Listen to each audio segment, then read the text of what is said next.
사랑이란 무엇인가? 이 제목으로 은혜를 나누기 원합니다.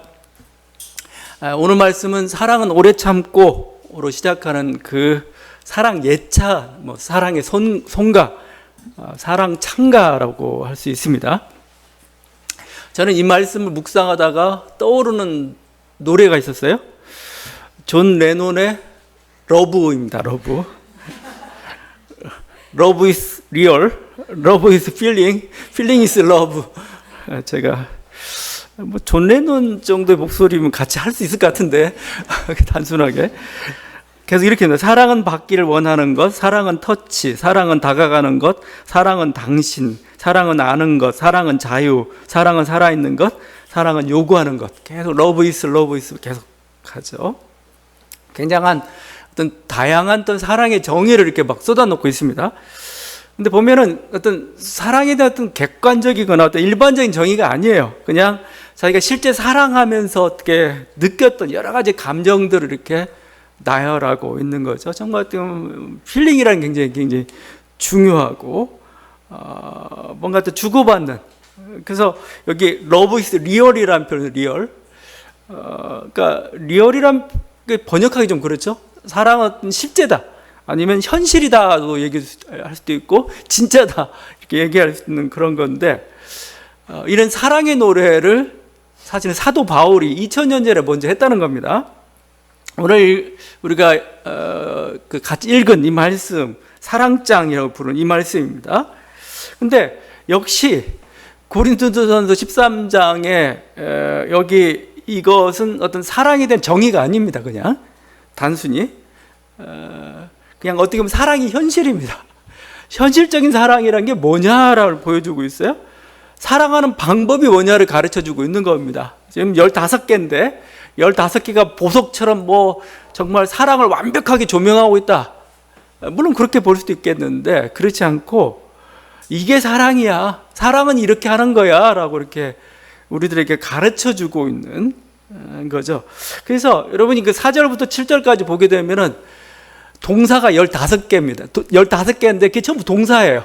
전부 번역은 어떻게 되는지 원문을 보기엔 전부 동사로 되어 있습니다. 15개의 동사로 이렇게 표현한다는 거. 그게 중요한 겁니다.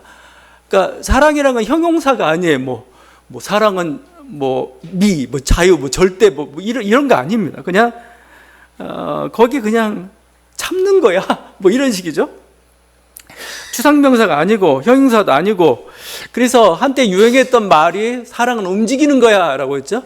제가 움직인 거야가 뭐라고 봤더니 그건 상대방이 언제든지 바뀔 수 있다는 그런 말인 것 같아요. 근데 그게 아니고 사랑은 행동을 요구한다는 겁니다. 사랑은 행동을 요구하는 거고 행동으로 나타나지 않는 것은 사랑이 아니에요.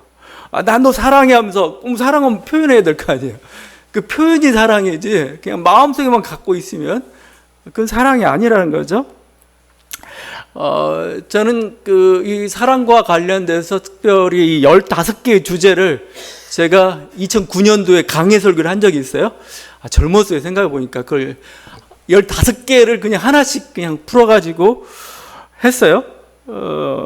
인터넷에 있으니까 여러분 그건 참조해 보시고 오늘은 그냥 대략적인 거 좀 제가 또 새롭게 깨달은 거 그쪽 중심으로 좀 나누려고 합니다.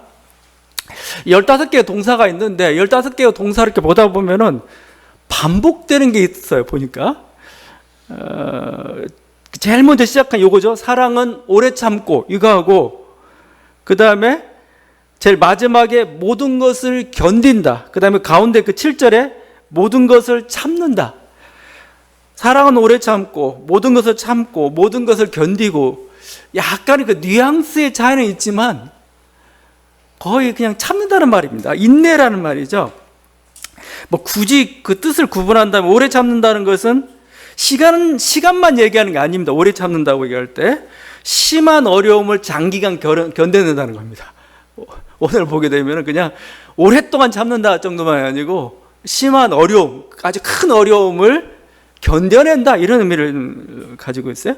모든 것을 참는다는 것은 말 그대로 그냥 모든 것이 참는 거죠. 모든 것을 견딘다라는 것은 물러나지 않는다는 거죠. 그 자리를 지킨다는 겁니다. 그냥 굳건히. 제가 이게 오래 참고 모든 것을 참고 견딘다 했을 때 그 떠오른 이미지가 뭐였을까? 나무였어요, 나무. 이건 나무 같은 사랑이다, 이거죠, 나무.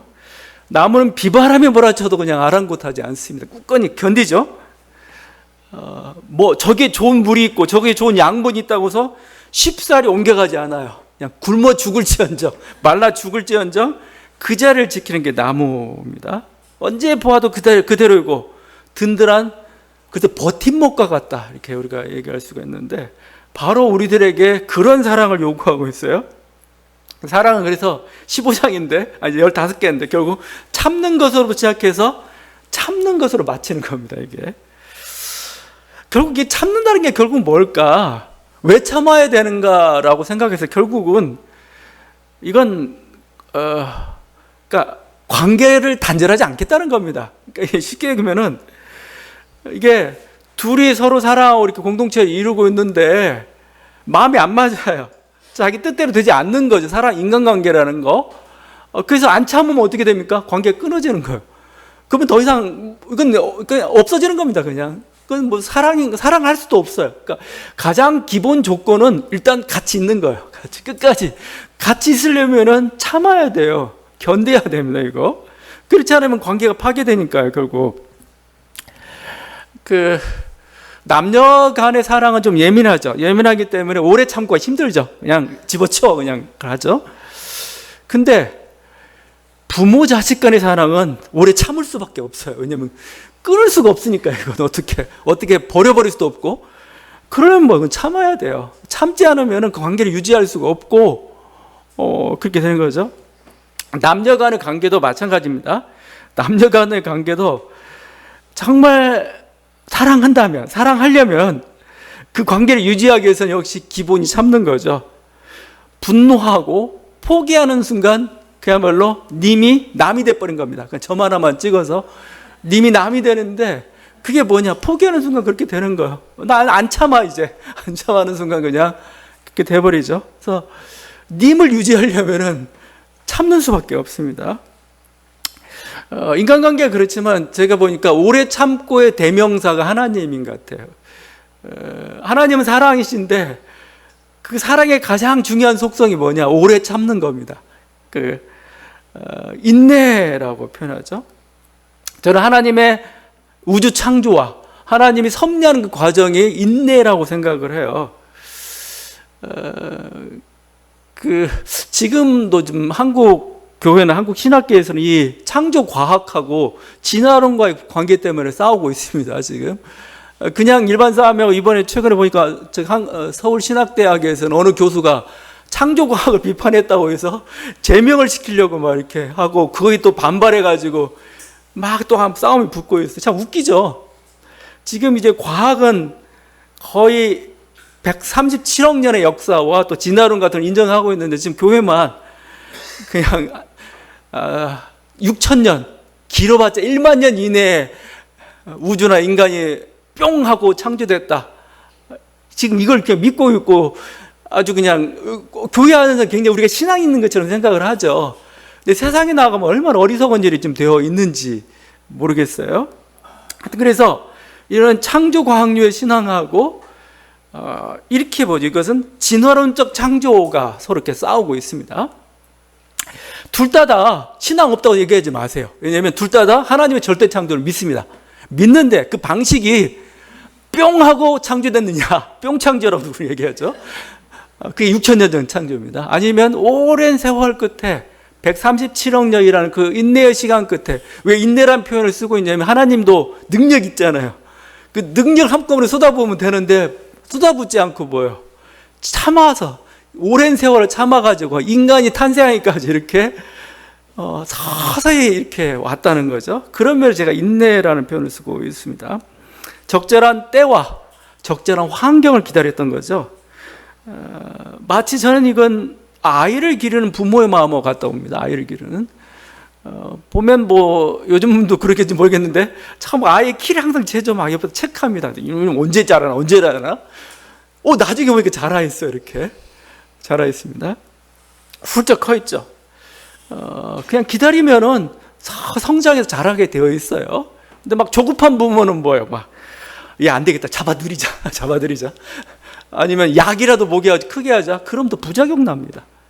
그 모든 게 다 성장의 때가 있고 그걸 차곡차곡 참으면서 다져져 가야 되죠. 한자에 조장이란 말이 있던 조장한다. 이게 맹자에 나오는 얘기입니다. 그 송나라 때 농부가 자기 곡식에 싹이 자꾸 안 자라는 거예요, 자꾸. 그러니까 안 되겠다, 내가 조치를 취해야 되겠다 해놓고 다 조치를 취하고 왔습니다. 와가지고 자식들한테 야, 내가 오늘 우리 밭에 난 싹들 잘 자라게 해놓고 왔어. 아들이 가서 보니까 다 말라 죽어 있었어요. 왜냐하면 이 사람이 싹을 조금씩 늘여놨어요. 뽑아놨습니다. 빨리 자라라고. 그게 조장이랍니다. 조장인데 맹자가 뭐라고 하냐면 이렇게 하지 않는 사람이 없다라고 얘기를 해요. 전부. 그러니까 모든 게 다 때가 있는 겁니다. 차곡차곡 쌓여져 가야 돼요. 그러니까 하나님도 뭐죠? 우주가 뭐죠? 거기에 맞게 원자가 형성되고 또 차서 분자가 만들어지고 어떤 하나의 어떤 우주 별이 만들어지고 거기서 생명체 조건이 만들어지고 그때 하나씩 쌓일 때까지 기다리셨다는 거죠. 그 삼척에 가면은 그 환성골이라고 있습니다. 석회동굴인데 막 석회암 정말 기기묘묘한 형상들이 있습니다. 막 마치 샹들리에처럼 이렇게 쏟아지는 듯한 그 절경도 있어요. 폭포 형태의 석주도 있습니다. 그 만물상이라는 곳이 있는데 거기에 가게 되면은 그 참 신기한 게 에그프라이라는 게 있습니다. 에그프라이. 마치 그 계란을 이렇게 프라이한 어떤 그런 석순이죠. 그게 있어요. 참 신기합니다. 근데 학자들이 이렇게 석회암 동굴이 만들어지는 것을 시간을 한 5억 3천만 년이 걸렸다고 그래요. 5억 3천만 년. 근데 5억 3천만 년이면 여러분 계산하면 어떻게 되는 줄 아세요? 수만 년에 1mm씩 자라는 겁니다. 수만 년에 1mm. 자, 만 년에 1mm자면 10만 년 하면 이제 1cm입니다. 그런 식으로 생각하게 되면은 1억 되면은 거의 100m가 돼요. 1mm라는 게 얼마나 무서운지 모르죠. 근데 그게 수만 년에 1mm라면 여러분 갑자기 뭐야? 여러분 100년도 아니고 1000년도 아닙니다. 1mm 눈에 보이지 않는 그게 100년도 아니고 1000년도 아니고 만 년에 1mm 그 눈에 그만큼 자라는데 5억 년이 되니까 이게 완전히 엄청난 작품을 이루고 100m를 이루고 큰 산을 이루고 이게 자연의 모습인 거죠.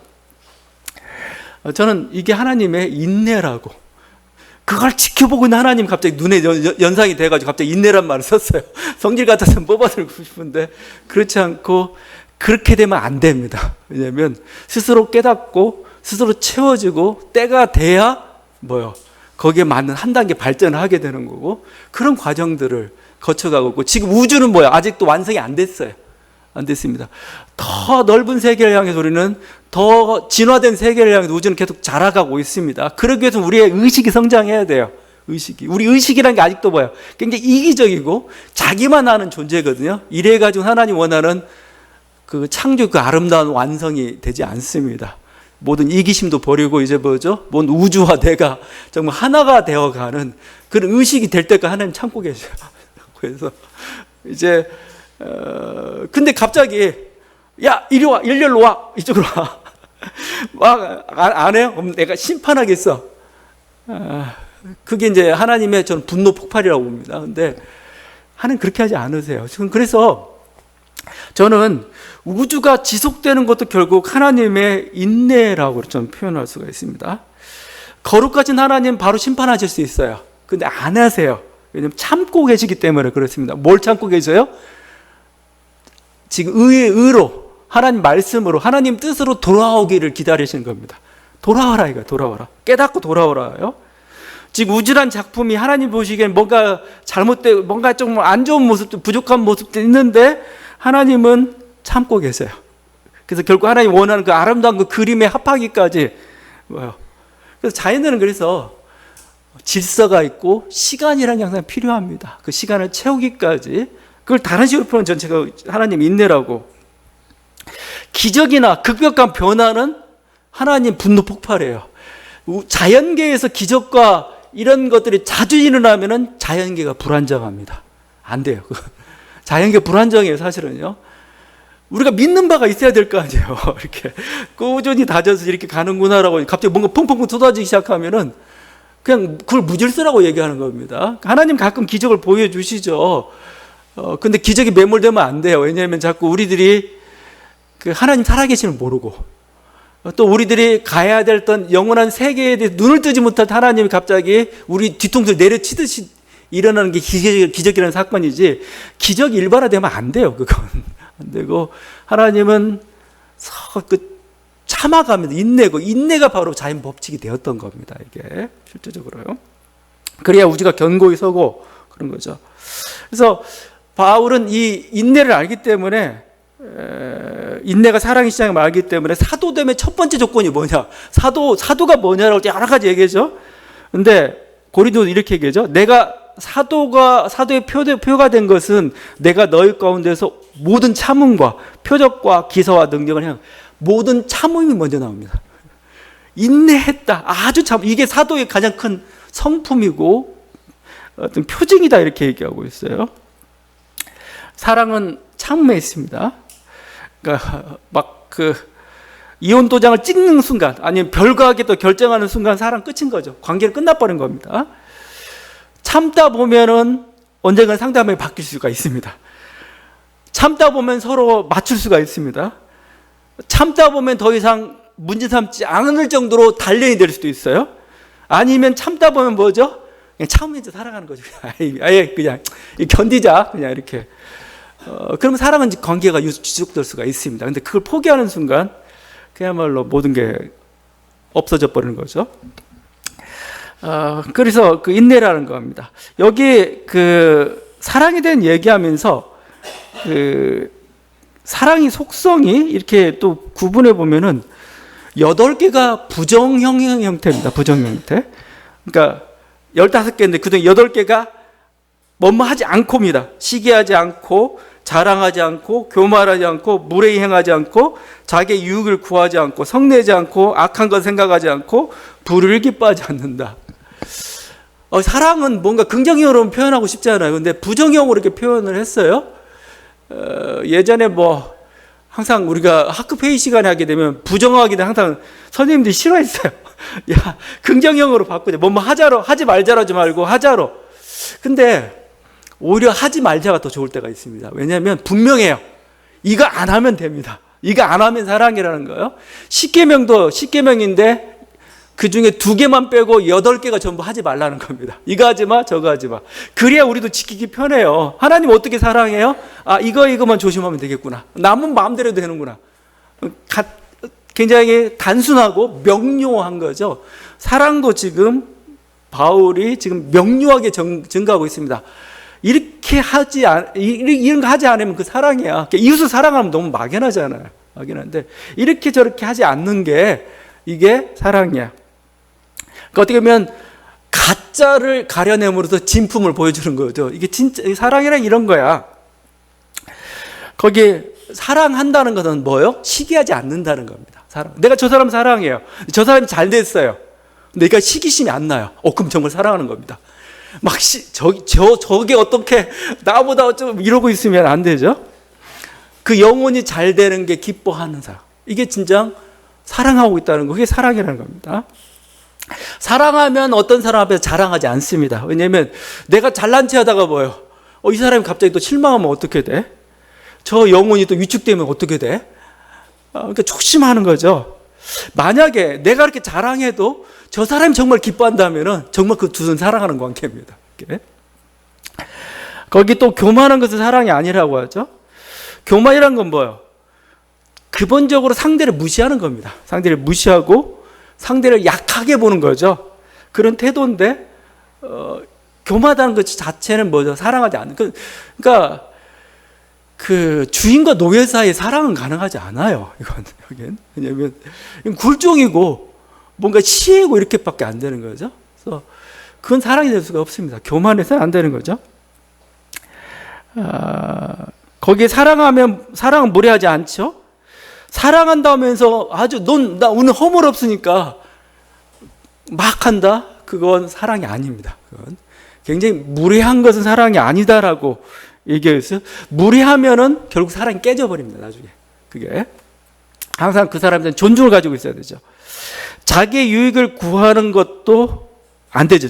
이기적인 거죠. 이기적인 사람하고는 사랑할 수가 없어요. 계속 맨날 자기 것만 챙겨요. 자기만 사랑하고 있으면 나중엔 돌아서 버리고 말죠. 사랑이라는 건 뭐냐? 자기 거 주고 싶은 마음이 생겨야 됩니다. 그게 사랑인 거죠, 이게. 사랑하면 분노해서는 안 되죠. 화를 내지 말라는 겁니다. 근데 직접, 화 낼 수 있어요. 왜 우리 화나는데 근데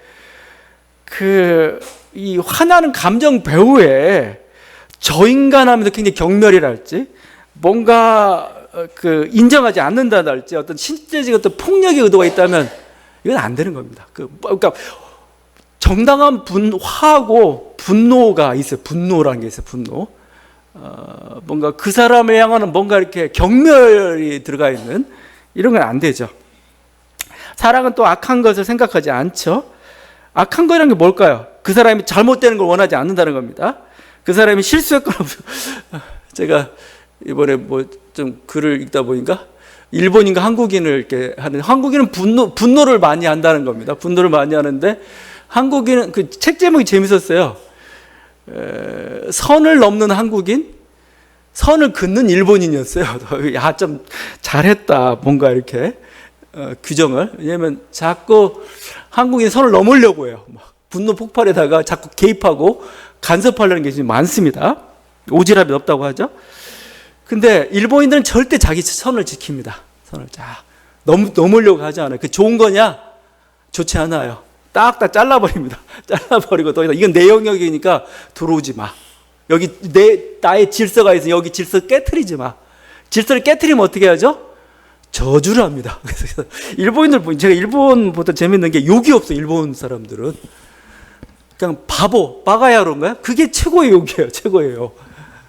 그래서 일본 사람 신사적이네. 욕이 없네 했더니 대신 이런 말이에요. 욕 안 하는 대신 저주를 해. 저주. 그게 또 맞는가? 속으로 막 미워하는 거죠. 속으로 미워하고, 저는 이렇게, 물론 어떤 게 좋은지는 모르겠어요. 좋은지 모르겠지만, 둘 다 분노에 속할 수가 있는데, 악한 것을 생각하지 않지, 잘못되기를, 또 오해하기를, 그렇게 하지 않는다는 겁니다. 여기 사랑의 소통제에 있는 특별한 것이 있는데, 제가 6절에 보니까, 이거죠. 불의를 기뻐하지 않습니다. 또 진리와 함께 기뻐한다. 사랑이란 기본적으로 이기적이 되기 쉽죠. 이기적이 쉽습니다. 뭐냐면 결국 도적대들도 사랑을 해요. 조직폭력도 사랑합니다. 조폭의 의리라고 하죠. 의리고 우정, 이것도 하나의 사랑의 논리죠. 근데 뭐가 문제인가? 진리가 없기 때문에 그런 거죠. 그 사이에 진리가 없기 때문에. 지금 그래서 이게 그냥 조폭뿐만 아니고 우리 한국 사회에 지금 문제가 되고 있는 것은 결국 뭐냐면은 패거리 문화입니다. 패거리 문화. 똑같은 패거리 문화고, 또 지나친 가족애가 항상 문제. 가족애라는 게 문제가 뭔가요? 그건 가족 중심의 이기주의로 이렇게, 여기 진리가 없다는 겁니다. 진리가 없다는 게, 진리가 없는 사랑을 행하고 있다는 게 가족애가 가장 문제죠. 그래서 자기 자식만 잘 되면 돼요. 자기 가족만 잘 되면 됩니다. 자기 가족의 부만, 이웃에 대해서는 이웃이 어떻게 되든 남의 자식이 어떻게, 이게 불법이든 뭐든 상관없어. 내 자식만 잘 되면 된다. 굉장히 강렬한 어떤 욕망이지만 문제는 뭐냐? 진리가 없다는 거예요. 그게 진리와 함께하지 않고 불의를 기뻐하지 않아야 되는데, 진리와 함께해야 되는데, 제국주의라는 게 결국 뭡니까? 제국주의라는 것도 결국은 민족의 바탕을 두고 있죠. 우리 민족이 최고예요. 우리 민족끼리 사랑해야 돼. 근데 이웃 민족은 어떻게 되냐 이거예요. 결국 진리가 없는 게 역시 제국주의 가지고 있는 거죠. 그래서 어떻게 보면 사랑이란 굉장히 안으로 숨어들고 뭔가 열정적이긴 하지만 이런 한계를 극복할 수 있는 게 바로 진리라는 겁니다. 진리는 뭐죠? 진리는 밖을 보도록 만들어줘요. 그 사랑이 확산되도록 만들어주고 그 사랑이 견고해지도록. 자기들끼리 뭉쳐있으면 잘 될 것 같은데 아니에요. 결국 망해버립니다. 그렇게 되면. 그게 견고해지도록 하는 거죠. 우리 사회는 뭐 혈연, 지방색, 학연, 정파, 이념, 누가 옛날 박노자 씨라고 그분이 우리 한국 사회를 분석하면서 제일 문제가 뭐냐? 패거리 문화라, 패거리 문화. 가족애가 확장돼가지고 이게 혈연, 지연, 이건 정파까지 이제 들어가죠. 정치적으로 가게 되면. 그래서 자기 편만, 이렇게 딱, 자기 자기 편은 잘못해서도 뭐요? 지지해 줍니다. 상대방이 뭔가 잘해도 뭐요? 자기 편 아니면 지지를 안 해요. 그게 얼마나 우리 한국 사회의 발전, 민족의 발전을 좀먹고 있는지 모르겠어요. 그러니까 분명히 내 편이고 내 편이 세운 지도자일지라도 잘못하면 잘못한다고 얘기를 해줘야 됩니다.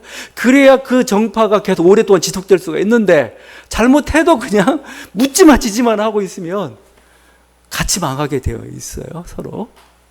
근데 그게 오랫동안 이렇게 지속이 되고 아무리 영웅 같은 사람이라도 아무리 한국 사회에 인물이 없느냐? 전 인물이 많아요. 인물이 많은데 다 죽여버렸어요. 다 죽여버렸어요. 그냥 어리석은 존재라 할지라도 조금 키워주면 영웅이 될 수가, 인물이 될 수가 있는데 우리는 진짜 영웅도 많았는데 죽여버렸어요. 자기 편이 아니기 때문에 이게 참 문제입니다. 그래서 사랑이란 것은 진리와 함께 할 때 건강하고 진리와 함께 할 때 이게 정말 올바른, 옳은 방향으로 가는 건데 뭐 그렇지 않은 거라면 그건 사랑이라고 부르기도 애매해요. 논어에 보면은 자공이 공자한테 이렇게 물어봤어요. 마을 사람이 모두 좋아하는 사람은 어떻습니까? 하고 물어봤어요. 마을 사람 모두 다 이 사람을 좋아해요. 근데 공자가 좋은 사람 아니다라고 얘기했습니다. 그렇다면 마을 사람 모두가 다 미워합니다. 근데 공자가 뭐라고 하는지 아세요? 그 역시 좋은 사람 아니다 얘기합니다. 그럼 좋은 사람이 누구냐라고 해서 이런 얘기합니다. 진짜 마을에 좋은 사람이 좋아하고 마을이 좋지 않은 사람들이 미워하는 사람이 정말 좋은 사람이다 얘기하고 있어요. 모든 사람이 좋아하는 사람, 이게 모든 사람이 선이든 악인이든 막 모두 비로 맞추는 사람이죠. 이건 안 좋은 사람이라는 겁니다. 모든 사람이 싫어하는 사람은 뭐예요? 자기만 이기적인 사람이, 이것도 아니라는 겁니다. 진리의 사람입니다. 진리의 사람. 그래서 좋은 사람은 진리를 이렇게 거기서 구현해주고 말을 하기 때문에, 옳은 말을 하기 때문에 좋아하죠. 악인들은 뭐죠? 이것 때문에 싫어하죠. 왜 나는 이렇게 행복하게 살고 있는데 왜 내가 취하고 있는 그 이익이 불법이라고 하면서 이렇게 오는 거야? 그 사람 때문에 그 마을 공동체가 견고히 설 수가 있습니다. 진리가 없으면 어떻게 되는지 아세요? 분열하고 갈등하고 나중에 폭력 사회가 됩니다. 왜냐하면 답답하니까 이쪽은 폭력으로 대항할 수밖에 없고 이쪽은 뭐요? 말이 안 되니까 폭력으로 누를 수밖에 없어요, 이게. 그래서 이게 항상 진리. 남녀관계도 저는 마찬가지라고 봅니다. 남녀관계도. 남녀관계에서도 진리와 함께한다. 그래서 이 사람을 사랑해. 근데 한마디가 더 붙어야 됩니다. 이 사람을 사랑하지만 한편 또 존경도 해. 이거죠. 부부관계 그러기는 어려울 겁니다. 정말 이게 기적 같은 일일 수도 있겠는데 사랑하지만 존경한다는 말이 붙어야 돼요. 그 말을 할 수가 있어요. 왜냐하면 물론 사랑도 하는데 이 사람 괜찮아요. 이렇게 너무 이기적이거나 너무 그냥 이렇게 엉뚱한 사람 하여튼 뭐 이렇게 물론 난 너무나 좋아. 근데 그 사랑이 뭐예요? 진리에 서서 있는 그 사랑이라면은 진리의 행동이라면은 그 사람 존경하게 되어 있죠. 예전에 어떤 대통령 부인 중에 한 분이 자기 남편을 존경한다는 얘기를 했어요. 그래서 그건 그냥 이딴 말 그냥 말이 아니었어요. 진짜 그 삶을 보면서. 근데 그런 말을 들을 수 있으려면은 다른 게 아니고 진리와 함께 할 때, 그죠? 그냥 가족만 위해 헌신했던 사람 정도만이 아니고 그 사람이 의로운 일들을, 이렇게 의로운 행동들을 또 선한 가치와 목표를 가지고 이렇게 치열하게 살았다면은 그게 존경이 나는 거죠. 이게 바로 사랑이 가지고 있는 놀라운 그 힘들이죠. 마지막으로 좀 보고 싶은 것은 여기 믿고 바라는 것이 사랑이라죠. 믿고 바라는 거. 믿고 바라는 거. 믿는 것, 바라는 것. 그러니까 사람 궁극적으로 사람에 대한 신뢰가 없으면 안 되는 겁니다. 보통 우리 이러죠. 사람 사랑할 대상일 뿐이지 믿을 만한 존재는 아니다. 물론 그렇죠. 이렇게 우리들이 신뢰할 만한 그런 대상은 아니고, 그래서 그렇게 얘기하는데, 사랑에서 상대방에 대한 신뢰가 없으면 사랑이 아닙니다. 진짜. 왜냐하면 그 상대방을 초라하게 만들어 버려요. 초라하게. 그냥 이건 연민이나 동정에 불과해 버리고 맙니다. 진정 이 사람에 대한 신뢰가 있어야 돼요. 이 사람의 행동에 대해서 뭔가 사연이 있고 나름대로의 뭔가 있기 때문에 그런 거다라고 이렇게 믿어줘야 됩니다. 그렇지 않고 지금 부족할지라도 뭐요, 이 사람이 나중에는 뭔가 잘 될 거야 이거죠. 이런 식으로 자기 소원 기대가 있고 있는데 그걸 잘 이루어줄 거야라는 그런 신뢰를 이렇게 해줘야 그 사랑이 된 겁니다. 남자나 아니면 어떤 그 사람에게 가장 필요한 게 뭘까라고 저는 생각했을 때 그 믿음이라고 해요. 믿음, 신뢰죠. 네가 잘 될 거야, 그죠? 너는 결국 뭔가 이렇게 해서 결국 이걸 이뤄낼 거야라는 어떤 그런 기대. 네가 어떤 소망을 가지고 있구나. 네가 어떤 계획을 가지고 있구나. 넌 잘 될 거야. 넌 해낼 거야라고 그걸 믿어줘서 제일 기분이 좋아요. 그래, 내가 원하는 게 있는데, 이거에 대해서 지지해주고, 뭔가 이렇게, 그래, 난 믿어. 했을 때 뭐죠? 거기에 대한 어떤 그게 사람에게 정말 기분 좋게 힘이 나게 하고 만드는 거죠. 바로 저는 이게 신뢰죠. 분명히 이 사람이 어떤 행동을 했는데, 이 사람이 그럴 리가 없는데, 그죠? 그래서 그 사람을 끝까지 이해해 주려고, 품으려고 하는 것, 이게 바로 신뢰고, 이게 정말 진정한 사랑인 겁니다. 사랑인 거고, 여기서부터 사랑이 뽑혀지는 거죠. 그리고 그런 믿음을 가지고 있을 때 정말 그 사람이 신뢰의 사람이 됩니다. 아브라함이 부족하고 연약했지만 하나님이 끝까지 믿어주니까 아브라함이 열국의 조상이 돼요. 이스라엘은 막 하나님 맨날 불평하고 반항하고 있지만 하나님 항상 이스라엘 바라볼 때 너희 같은 큰 민족이 없다라고 했으니까 진짜 이스라엘이 정말 강국, 인구수는 적을지 모르지 아주 강국이 되었죠. 예수님 제자들도 정말 예수님 부인하고 엉뚱한 소리하고 그랬지만 그래서 끝까지 믿어서 예수님 끝까지 사랑했다는 거죠. 그게 사랑인 거죠. 근데 그들이 하나같이 교회사의 어떤 기둥 같은 존재가 되었던 거예요. 믿고 신뢰해주면은 그 믿음에 부합하는 겁니다. 존 웨슬리의 그 경건과 기도라는 책이 있습니다. 그 속에서 웨슬리가 모든 것을 바라며에 대해 이렇게 자기가 이렇게 해설을 했어요. 해설을 했는데 좀 이렇게 정말 너무 지나칠 정도인데도 불구하고 한 사람에 대해서 우리가 바란다, 신뢰한다는 것은 무엇인지를 잘 보여주고 있습니다. 이렇게 얘기합니다. 어떤 사람이 악과 관련되어 있습니까? 사랑은 그것이 사실이 아니길 바라며 그 일이 일어나지 않았으면 하고 바랍니다. 그가 악한 일을 행한 것이 사실입니까? 아마 소문대로 그렇게 행하지는 않았을 것이며 비록 사실일지라도 겉으로 드러난 그 정도로 악하지는 않았을 것이라고 바랍니다. 이제 부정할 수 없을 정도로 명백히 악한 행위를 했습니까? 그러나 사랑은 그 의도만은 그렇지 않았을 것이라고 이렇게 바랍니다. 그 의도 또한 악한 것이 확실하다고요? 하지만 그것은 가슴속 뿌리 깊은 본성으로 인한 것이 아니라 이성을 망각하게 만드는 어떤 격렬한 유혹이나 감정 폭발로 인하여 그렇게 된 것일 것이라고 바랍니다. 심지어 그의 모든 행위와 의도와 본성이 모두 다 악하다는 사실이 의심의 여지가 없을 정도로 분명하게 판명났다 할지라도 사랑은 여전히 바랍니다. 하나님께서 결국은 그로 하여금 자신의 죄를 회개케 하고 그에게 승리를 안겨주실 것이라고. 한 사람이 이렇게 믿음을 갖기는 쉽지 않습니다. 그런데 이런 믿음을 가지고 있는 사람이 있습니다. 부모입니다. 부모는 그냥 믿을 수밖에 없어요. 믿을 수밖에 없고 믿음을 가져야 됩니다. 그래야 잘 되고 성공하게 되어 있어요.